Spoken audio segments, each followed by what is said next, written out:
Dallas, 357 épisodes diffusés en prime time aux États-Unis sur CBS d'avril 78 à début mai 81, mais aussi partout dans le monde.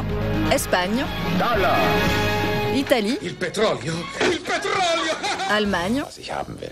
Du ekelst mich an. Et elle est cadeau, ce générique qui va vous rester dans la tête et créé spécialement pour la France. Ton univers impitoyable. Du pétrole, des cow-boys qui découvrent le monde moderne. En France, Dallas déboule sous Mitterrand sur TF1, chaîne encore publique à l'époque, en 81, en deuxième partie de soirée. Nous, c'est vrai que quand on l'a vu en France, on l'a vu arriver en même temps que Reagan. Donc il y a eu une espèce d'assimilation Reagan, JR. Certains vont retrouver la puissance du capitalisme dans la famille Ewing, mais vont trouver aussi que de faire de ce personnage JR le méchant permanent de la série, c'est aussi montrer une personnalité du capitalisme très, très négative. Le retour de la série en 2012 avec des acteurs botoxés qui ont bien vieilli et la sortie DVD du coffret remasterisé des 7 premières saisons n'est pas sans rappeler l'importance de Dallas dans l'histoire des séries télé. Petit 1, importance d'abord technique.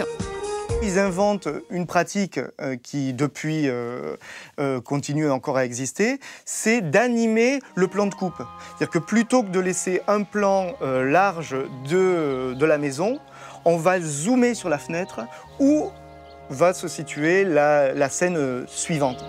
Et ça, c'est un effet Dallas. Ça a été créé vraiment par les créateurs autour de David Jacobs, autour de la série. Hello. Petit 2, importance scénaristique. En fait, on fait un effort avec Dallas qu'on a rarement vu avant. On a des scénarios qui tiennent la route, on a une mise en scène et des acteurs qui tiennent à peu près la route, quoi qu'on puisse en penser. We'll have separate bedrooms and separate lives. Et on a des moyens qui sont sans commune mesure avec ce qu'on mettait avant dans le soap. Des moyens indépendants des sponsors, j'entends. C'est-à-dire qu'on n'est plus simplement dans le placement produit. Et les grands cliffhangers de Dallas qui sont restés célèbres. Mais Dallas ose tout. Le pire, c'est quelque chose comme la Dream Season, par exemple, qui est totalement une manipulation a posteriori de la production et des scénaristes. C'est le moment où les scénaristes se rendent compte qu'on a tué un personnage, mais on n'aurait pas dû. Comment on fait pour s'en sortir à ce moment-là?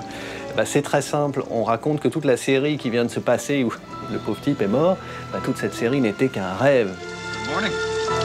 Et petit 3, sans oublier l'importance capillaire. C'est toute une poésie du bling-bling avant l'heure. En fait, il y a quelque chose de kitsch, mais c'est nous qui le voyons avec nos yeux du 21e siècle comme kitsch. Good drinks. À l'époque, on aurait plutôt dit que bling-bling si ça existait. En fait, c'est la première série du bling-bling. Here's your key. En gros, Dallas est la série dramatique qui a marqué toute une génération. C'est un peu du Shakespeare pour la télé, qui aborde les sujets familiaux avec des héros collectifs. Aujourd'hui, on a toute une génération d'auteurs qui ont regardé Dallas à 10, 12, 13, 14, 15 ans, passionnés par cette série et qui ont envie de s'en amuser, de rejouer avec ces codes-là. Thank you, Sam. On ne filme plus une femme alcoolique sans penser à Sue Ellen, c'est pas possible. On retrouvera du Dallas en France dans Château-Vallon, partout dans les séries familiales. Exemple récent, Six Feet Under ou Le Business, c'est plus le pétrole mais la mort. Les Desperate Housewives sont toutes des filles de Sue Ellen.